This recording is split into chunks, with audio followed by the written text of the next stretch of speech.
فراز شاہ آج کل کاروبار کے سلسلے میں جرمنی مقیم تھا، مگر کچھ عرصے میں پاکستان آیا ہوا تھا۔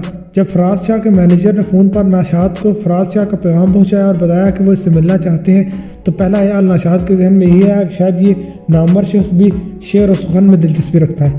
اگلے روز وہ فراز شاہ کے وسیع و عریض دفتر میں اس سے ملا تو یہ خیال غلط ثابت ہوا۔ سرخ و سفید چہرے، نیم گنجے سر اور نہایت سنجیدہ نظر آنے والا یہ شخص سر تاپا ایک بزنس مین ہی لگتا تھا۔ اس نے دیگر باتوں کے علاوہ ناشاد کی ہر دل عزیز شاعری کے بارے میں بھی گفتگو کی، تاہم صاف ظاہر ہوتا تھا کہ اس کو شاعری سے کوئی دلچسپی نہیں اور اس کا دور دور تک شاعری سے کوئی تعلق بھی نہیں۔ وہ بادل نحاستہ اس موضوع میں دلچسپی ظاہر کر رہا تھا۔ گفتگو کے آخری مرحلے میں اس نے کہا، میری بیٹی ڈاکٹر سمینا تمہاری شاعری بڑے شوق سے پڑھتی ہے، اکثر مجھ سے بھی ذکر کرتی ہے، میں نے سوچا تمہارا اتنا ذکر سنا ہے تو تم سے مل بھی لیا جائے۔ ناشاد مسکرائے، حیرت ہے جی، وہ ڈاکٹر ہو کر شعر و شاعری جیسی غیر سنجیدہ چیز میں دلچسپی رکھتی ہیں، اس کی ہر بات ہی حیران کرنے والی ہوتی ہے، کسی دن اس سے بھی ملوائیں گے تمہیں۔ انہوں نے کسی دن کا کہا تھا، لیکن یہ دن 2-3 دن بعد ہی آ گیا۔ لاہور میں جو پوش علاقے کی اس محل نما کوٹھی میں ناشاد کی ملاقات فراز شاہ کی دختر نسیمہ شاہ سے ہوئی۔ نسیمہ کی عمر 28-30 کے قریب رہی ہوگی۔ اس کے نقوش تیکھے اور دلکش تھے، مگر جسم کچھ دبلا سا تھا، آنکھوں میں بے پناہ تھکن سی نظر آ رہی تھی۔ اگلے 1 گھنٹے کی ملاقات میں ناشاد کو یہ جان کر از خود حیرانگی ہوئی کہ سمینا اس کی شاعری میں ہی نہیں، خود اس میں بھی دلچسپی ظاہر کرتی ہے۔ وہ اندر سے جیسے بکھلا کر رہ گیا، یہ سب کیا ہو رہا تھا؟ بے شک وہ پاپولر شاعر تھا اور اسے وجیح بھی سمجھا جاتا تھا، مگر یکایک اس میں ایسے کیا سرخاب کے پر لگ گئے کہ ایک کے بعد دوسری میرزادی اس کی طرف مائل ہو رہی تھی۔ اگلے چند روز میں اسے سمینا کے بارے میں جو کچھ معلوم ہوا، اسے پتہ چلا کہ اس نے MBBS تو کیا تھا مگر باقاعدہ پریکٹس وغیرہ نہیں کی۔ MBBS کے دوران ہی ایک جرمنی پلٹ رئیس زادے سے اس کی شادی ہوئی اور 1 سال بعد طلاق بھی۔ یہ بھی کہا جاتا تھا کہ طلاق کی بجائے وہ خلا تھا اور اس کا سابق خاوند اب بھی مستقل طور پر بیرون ملک شفٹ ہو چکا تھا۔ فراز علی شاہ کو بیٹی سے بہت پیار تھا، اس لیے وہ اس کی کوئی بات نہیں ٹالتا تھا، لیکن اس کے ساتھ ساتھ وہ اپنے اصولوں کا بھی بہت پابند تھا۔ اس کی مرضی کے خلاف اس سے کوئی کام نہیں کرا سکتا تھا۔ ایک روز ناشاد شمی خان سے ملا تو وہ سخت آگ بگولا تھی۔ اس کی ناک جو پہلے تھوڑی سی موٹی تھی، غصے سے اور بھی پھولی ہوئی تھی۔ وہ ناشاد پر چڑھ دوڑی، یہ کیا کرتے پھر رہے ہو تم؟ کیا تم سمجھتے ہو کہ مجھے کچھ پتہ نہیں ہے؟ تمہارے پل پل کی خبر رکھتی ہوں میں، یہ کس کے ساتھ گھومتے پھر رہے ہو؟ ناشاد نے اسے بہت سمجھایا کہ ایسا کچھ نہیں ہے، وہ صرف شاعری کی حد تک اس میں دلچسپی رکھتی ہے۔ اس کے گھر والوں کے اصرار پر وہ بس 1-2 مرتبہ اس سے ملا ہے، تھوڑا بہت لکھتی بھی ہے اور اس کی اصلاح چاہ رہی تھی۔ تم اصلاح کیا کرو گے؟ تمہاری تو خود اصلاح ہونے والی ہے۔ جو کچھ تم بتا رہے ہو یہ میں ہونے نہیں دوں گی، میں تمہیں سچ بتا رہی ہوں۔ وہ گرجی۔ دوسری طرف ناشاد دیکھ رہا تھا کہ سمینا اور اس کے والد فراز شاہ بھی کھل کر سامنے آ رہے تھے۔ ڈاکٹر سمینا کی ایک پھوپھی نے ملاقات میں دبے دبے لفظوں میں یہ بات کہہ بھی دی تھی کہ سمینا انہیں بہت لاڈ لی ہے اور وہ پھر سے اس کا گھر بسانا چاہتے ہیں۔ کچھ دیر کے لیے تو ناشاد کو یوں محسوس ہوا کہ سارا معاملہ چوپٹ ہونے والا ہے۔ کوکب کی جدائی کا تیر بدستور اس کے دل میں پیوست تھا اور وہ اس ترازو و تیر کو دل میں لیے ہوئے کار دنیا بھی سار انجام دے رہا تھا، صرف اسی لیے زندگی کو آگے بڑھنے کا موقع دے رہا تھا کہ شاید اس کی یہ قربانی اس کے اہل خانہ کے لیے آسانیوں کے دروازے کھول دے۔ اور اسے سب سے زیادہ فکر اپنی والدہ کی تھی، جن کی بیماری روز بروز بڑھتی جا رہی تھی۔ کچھ لوگ بیرون ملک علاج کا مشورہ دے رہے تھے۔ ایک روز وہ دوبارہ شمی خان اور اس کے والد میاں ابرار سے ملا تو اس کے سارے حالات ہی بدلے پائے۔ بجائے اس کے کہ میاں ابرار اس کے بگڑے اور جلد از جلد شمی خان سے شادی کا حکم صادر کرتے، وہ بالکل ٹھنڈے ٹھار نظر آئے۔ انہوں نے ناشاد کو جلے کٹے انداز میں مخاطب کرتے ہوئے کہا، کسی کے سر پر زبردستی شادی اور رشتہ داری تھوپی نہیں جا سکتی۔ اگر تمہیں ہماری ضرورت نہیں تو ہم بھی تمہاری شکل دیکھنے کو مرے نہیں جا رہے۔ جو چاہتا ہے کرو اور اپنا اور ہمارا تعلق ختم سمجھو۔ وہ لمبے لمبے ڈنگ بھرتے ہوئے باہر چلے گئے۔ کمرے میں اب صرف شمی خان تھی، اس نے بھی اپنے دل کی بڑاس نکالی۔ اب دوبارہ شکل دکھانے کی ضرورت نہیں ہے، جاؤ اسی انجلینا جولی کے پاس، باسٹرڈ کہیں گی، ہڈیوں کا ڈھانچہ، نہ شکل نہ صورت۔ ناشاد پریشان سوچے لے کر گھر واپس آ گیا۔ وہ اپنی کوکب کو تقریباً کھو چکا تھا۔ جب شادی کے نام پر کوئی بھی تو اس کے گلے میں پہنا دیا جاتا تو اسے قبول تھا۔ البتہ موجودہ صورتحال میں ایک پہلو کچھ خوشائند بھی تھا۔ سمینا کے مقابلے میں شمی خان آتشی مزاج رکھنے والی ایک اجارہ دار قسم کی لڑکی تھی۔ اگر مستقبل قریب میں سے کہیں کوکب سے اس کے رومانس کا پتہ چل جاتا تو وہ اسی بات کو لے کر ایک بہت بڑا طوفان کھڑا کر سکتی تھی۔ اس نے تو ابھی سے اس کی شاعری کو بے حد مشکوک نظروں سے دیکھنا شروع کر دیا تھا اور اس کے شعروں کے پیچھے کسی رقیب کا چہرہ ڈھونڈنے کی کوشش کرتی تھی۔ شمی خان کی نسبت سمینا ایک ٹھنڈے مزاج کی لڑکی محسوس ہوئی تھی۔ وہ دھیمے مزاج کی ایک نرم اور ظرف مند لڑکی کے طور پر ناشاد کے سامنے آئی تھی۔ 2-4 روز بعد یہ بھی ناشاد کی سمجھ میں آ گیا کہ شعلہ مزاج شمی اور اس کا والد اتنی آسانی سے اس کے سامنے دستبردار کیوں ہوئے تھے۔ در حقیقت یہ اپنے سے بڑی مچھلی کا ڈر اور دباؤ ہی تھا جس نے انہیں پسپا ہونے پر مجبور کیا تھا۔ اس رشتے کے معاملے میں میاں ابرار اور فراز علی شاہ جیسے طاقتور بندے سے ٹکر نہیں لے سکتا تھا۔ اس کے بعد حالات بہت تیزی سے آگے بڑھے۔ فراز علی شاہ جیسا دولت مند شخص ندیم نوشاد اور اس کی فیملی پر مہربان ہو چکا تھا، اپنی بیٹی کی خواہش کو پورا کرنے کے لیے وہ نوشاد کو داماد بنانے کے لیے تیار ہو گیا۔ لاہور کے ایک پرائیویٹ اسپتال میں فوری طور پر نوشاد کی والدہ کا علاج شروع ہو گیا اور ان کی رپورٹس وغیرہ ڈاکٹر سمینا کے مجبور کرنے پر نوشاد اپنے اہل خانہ سمیت ڈیفینس کی ایک بڑی کوٹھی میں منتقل ہو گیا۔ فراز شاہ کا ارادہ تھا کہ نکاح کے ساتھ ہی وہ یہ کروڑوں کی کوٹھی داماد کے نام کر دیں گے۔ ظاہر ہے کہ وہ مزید نوازشات کا ارادہ بھی رکھتے تھے۔ عمر کے لحاظ سے بھی ڈاکٹر سمینا تقریباً نوشاد کی ہم عمر تھی، پھر وہ متعلقہ بھی تھی۔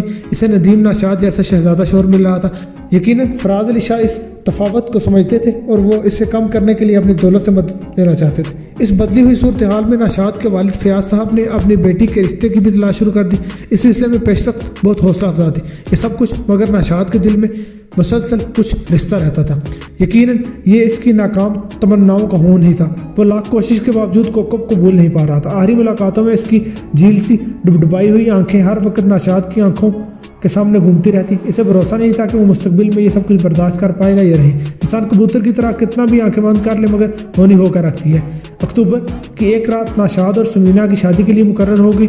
یہ جلدی اس لیے بھی تھی کہ فراز شاہ اس اہم فرض سے سبکدوش ہو کر واپس جرمنی جانا چاہتے تھے اور جہاں ان کا بزنس قہر ہو رہا تھا۔ آخر اکتوبر کی ایک خوشگوار شب کو ڈاکٹر سمینا اور نوشاد رشتہ الزواج میں بند گئے۔ دلہن دبلی پتلی سمینا اچھی لگ رہی تھی۔ اس کے رخساروں کی زردی بھی روایتی سنگار میں کچھ دب سی گئی تھی۔ اس رات ایک بند کمرے میں نوشاد نے کوکب کی وہ ساری نشانیاں اور تصاویر ختم کر دی جو برسوں سے سینے سے لگا کر رکھی تھی۔ آنکھوں کے راستے اپنے دل کا ناقابل برداشت بوجھ کچھ ہلکا کر کے چہرہ دھو کر اس نے خود کو نارمل کیا اور حجلہ عروسی میں داخل ہو گیا جہاں اس کی خواہش مند سمینا دلہن بنی بیٹھی تھی۔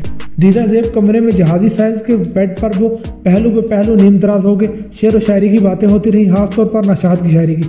نوشاد اپنے فرائض اور اپنی دلہن کے حقوق کو سمجھتا تھا۔ اس نے سمینا کا حنائی ہاتھ تھام لیا اور اس کے کچھ قریب چلا گیا مگر پھر اچانک اسے چونکنا پڑ گیا۔ اس شب عروس میں سمینا کا رد عمل نہ ہونے کے برابر تھا۔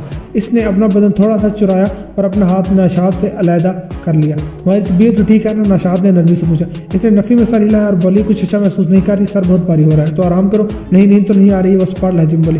وہ ادھر ادھر کی باتیں کرنے لگے۔ رات طویل اور خاموش تھی۔ کمرے میں بہت ہلکی سی آواز میں میوزک آتا۔ نوشاد نے گہری سانس لیتے ہوئے کہا، سمینا زندگی کے اس سفر میں تم سے کچھ چھپانا نہیں چاہتا، میں آپ کو سب کچھ بتانا چاہتا ہوں، اپنی کہانی سنانا چاہتے ہیں۔ نوشاد نے سر جھکا کر اس بات میں سر ہلا دیا۔ تو آپ کا کیا حال ہے؟ مجھے ندیم نوشاد کی کہانی معلوم نہیں، آپ کی اور کوکب احمد کی کہانی جان کر ہی تو میں نے آپ سے شادی کی ہے۔ سمینا کے منہ سے کوکب کا نام سن کر نوشاد کام کر رہ گیا۔ اس سے ہرگز یہ توقع نہیں تھی۔ اور پھر سمینا یہ کیا کہہ رہی تھی؟ آپ کی اور کوکب کی کہانی جان کر ہی میں نے آپ سے شادی کی ہے۔ وہ یک ٹک اس کی طرف دیکھتی رہی، پھر اس کے ہونٹوں پر ایک پھیکی سی مسکراہٹ ابھری۔ لگتا ہے آپ پریشان ہو گئے، چلے چھوڑیں اس موضوع کو، سو جائیں پھر بات کریں۔ نیند نوشاد کو کہاں نہیں تھی، اس کے اندر تو ایک طوفان سا برپا ہو گیا۔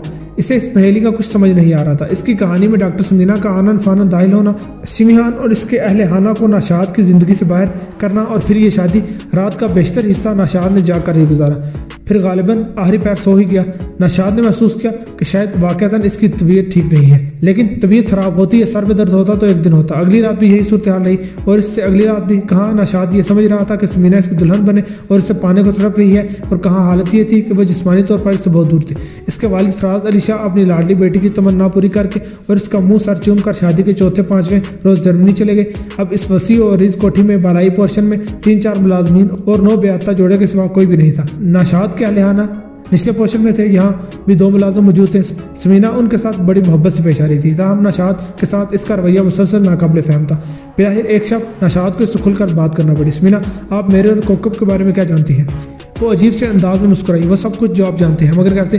اس نے ایک طویل سانس لی اور اپنے بالوں کو خیالی انداز میں سنوارتے ہوئے بولی، آپ کی اور کوکب کی ایک رازداں دوست نتاشا میرے ہاؤس جاب کے موقع پر میرے ساتھ تھی۔ اس کی زبانی ہی مجھے آپ کے اور کوکب کے سارے معاملات کا علم ہو۔ مجھے ایسا ہی لگا نوشاد جیسے میں نے آپ دونوں کی رودات نہیں سنے بلکہ ایک نہایت ہی دلگداز ناول پڑھا ہے، ایسی کہانی جو میرے دل کی گہرائیوں میں کہیں پیوست ہو کر رہ گئی ہے۔ اس کے بعد میں نے آپ کی شاعری بھی پڑھ ڈالی۔ وہ خاموشی سے دیکھتا رہا۔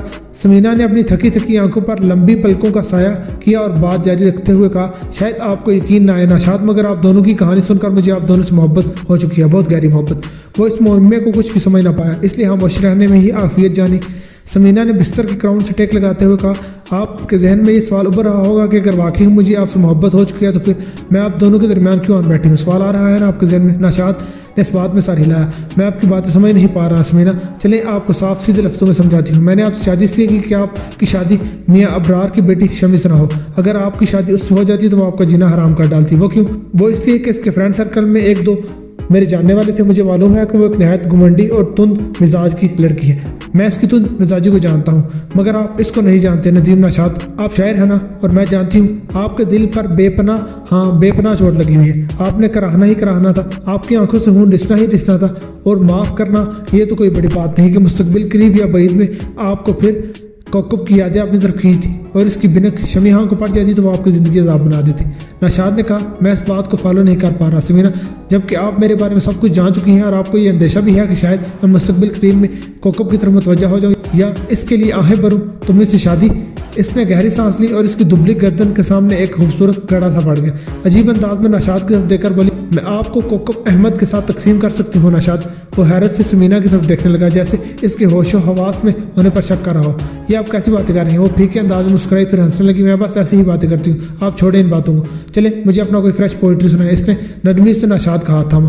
وہ ایک پہیلی کی طرف نشاط کے سامنے تھی، ایسی پہیلی جو گزرتے دن کے ساتھ ہی مشکل تر ہوتی جا رہی تھی۔ اس نے ایسا کیوں کیا؟ اپنے فوری شادی کے لیے والد کو جرمنی سے بلایا، شمی اور اس کی فیملی سے ٹکر لی، پھر سب کچھ اپنی مرضی کے مطابق کیا۔ اب وہ ایک عجیب بات کہہ رہی تھی کہ نشاط کو کوکب کے ساتھ تقسیم کرنے کی بات، یہ کیسے ممکن تھا؟ بالفرض ایسا ہو بھی جاتا تو کیا کوکب اور وہ خود اس صورتحال کو قبول کر لیتے؟ شاید وہ یہ بات مذاق میں کر رہی تھی۔ ایک رات پھر جب وہ پہلو پہ پہلو بیٹھے ہوئے تھے تو ان دونوں کے درمیان بہت سارا فاصلہ موجود تھا۔ ندیم نشاط نے کھوئی آواز میں پوچھا، مجھ سے اتنا دور رہنا تھا تو آپ نے مجھ سے شادی کیوں؟ اس کے ہونٹوں پر ایک اداس سی مسکراہٹ پھیل گئی۔ اس لیے کہ میرے نزدیک یہ اعزاز تھا، اس لیے بھی کہ آپ کی مالی مشکلات دور ہوں اور آپ اپنے گھریلو مسائل سے نکل سکیں اور اپنے کوکب کو پا سکیں۔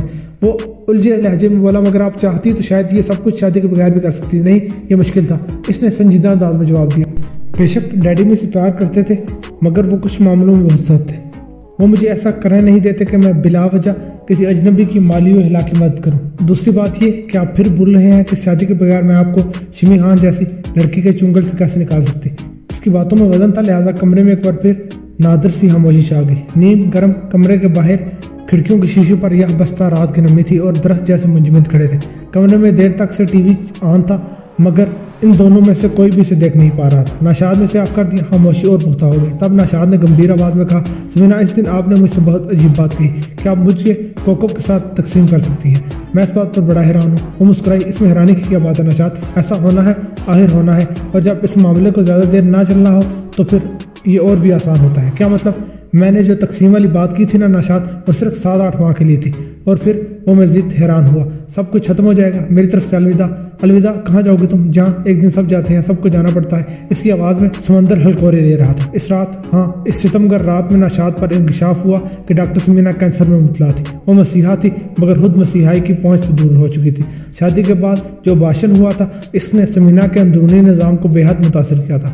یہ اندرونی نقصان 8 ماہ کے اندر ہی یوٹرس میں ہوا تھا، اور اتنا بڑا کہ بیماری کئی حصوں تک پھیل گئی، خاص طور پر اسپائنل کینال تک۔ ڈاکٹر سمینا کو علم تھا کہ اس کے والد یہ اندوہناک صدمہ نہیں سہ سکیں گے۔ ان کا زیادہ بیرون ملک گزرتا تھا، اور سمینا نے آج تک انہیں اپنی اصل حالت سے بے خبر رکھا ہوا تھا۔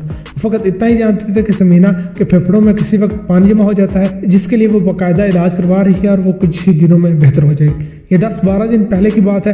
نشاط کی خوبصورت کوٹھی میں نشاط اور کوکب احمد آنکھوں میں آنسو لیے درد سمینا کے روبرو بیٹھے تھے۔ اس نے دونوں کا ایک ایک ہاتھ تھام رکھا تھا اور کہہ رہی تھی، میں نے تم دونوں سے بہت پیار کیا ہے، بہت زیادہ۔ تمہاری 5 سالہ محبت کی کہانی سنہری حرفوں میں میرے سینے میں درج ہے۔ یہ کہانی مجھے بہت تکلیف دیتی ہے، لیکن میں چاہتی ہوں کہ اب یہ مجھے تکلیف نہ دے۔ میں تم دونوں کو ایک دیکھنا چاہتی ہوں۔ یہ میری آرزو پوری نہ ہوئی تو میں مر کر بھی دکھی رہوں گی۔ اور پلیز نشاط، پلیز کوکب، میں نے جو کچھ تم دونوں کے لیے کیا ہے اسے رائے گا جانے نہ دینا پلیز۔ اس نے روتے روتے پہلے نشاط کا ہاتھ اور پھر ملائے ہوئے پھول جیسی کوکب کا ہاتھ چوم لیا۔ اس کا ماتھا چومنے پر کوکب کی ہچکی سی بند گئی۔ سمینا نے اپنا دبلا ہاتھ بڑھا کر کوکب کے بالوں کو سہلایا۔ تمہیں اب کسی طرح فکر مند ہونے کی ضرورت نہیں کوکب، نشاط کے پاس بہت کچھ ہے۔ نشاط اب بآسانی تمہارے والد کی ڈیمانڈ پوری کر سکتے ہیں، بلکہ ڈیمانڈ سے بڑھ کر بھی۔